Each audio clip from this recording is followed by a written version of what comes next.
We have some breaking news now out of Sacramento, and we know that the state capitol has been evacuated. So something suspicious apparently has shown up, and we'll just read you what's been sent to us this morning.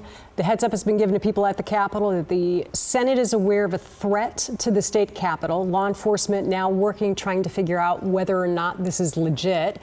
But to be just incredibly cautious, what they've decided to do is have senators and Senate staff immediately leave the Capitol, the O Street building, and the LOB, and instead have workers work remotely from home until they can determine whether or not this is a credible threat. So, just taking the biggest, easiest thing you can do, which is get the people out so you can actually continue the investigation.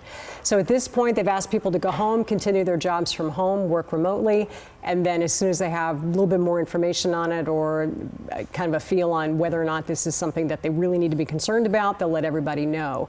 But at this point, as of 9:45 on a Friday morning, they are evacuating the state capitol. Right, and we are, of course, working to reach out to the CHP. We do know they handle security around the Capitol, in and around the Capitol. So we're reaching out to them now to try to find out more about this threat. And Deirdre, you may remember this too. It was April of last year that the Capitol was also evacuated. At that time, there was a credible threat that involved one of the buildings there, and the search was underway for a suspect. A person was believed to have fired shots at a building. And so, again, that was just last year. Around the Capitol as well. A very similar situation came out that, of course, all of the lawmakers were told to evacuate. And then we, started our investigation and our reporting to find out more about what happened. And as we are doing now, Melanie Wingo is headed to that situation, or headed to the scene to try to get more information about what's going on and to see the scene and the location there as well. And actually, that one you were talking about, that was actually in May of this year, and that was the one where they thought there'd been a threat, somebody saying that there was an anthrax anthrax was in a package that had shown up.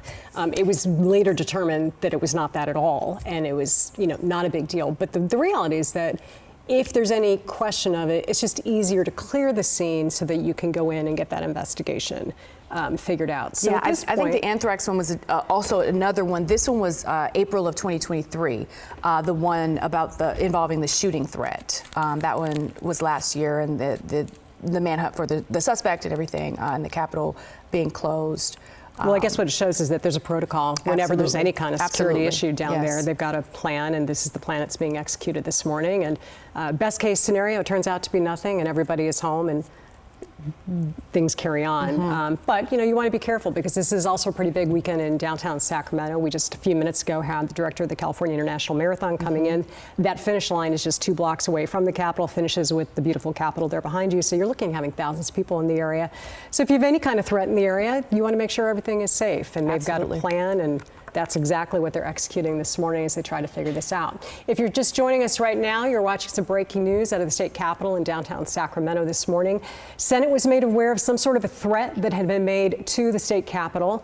Law enforcement at this point trying to figure out if that threat, they haven't really said what kind of a threat it is, whether or not that threat is credible. So just to be safe, what they've decided to do is send people home and have them work from home for the rest of the day so that the investigators can do their jobs. So this is affecting all senators, the Senate staff who've been asked to immediately leave the Capitol, but also the O Street building and the LOB, and then again have them work remotely from home until this situation is finally resolved. And so the original note to the senators and their staff and everyone working in that area appears to have been sent out right before 9 o'clock. And so we're not clear when the officials were made aware of the threat initially, but we do know they started to notify everyone just before 9 that they were being evacuated and being told to go home and to work from home.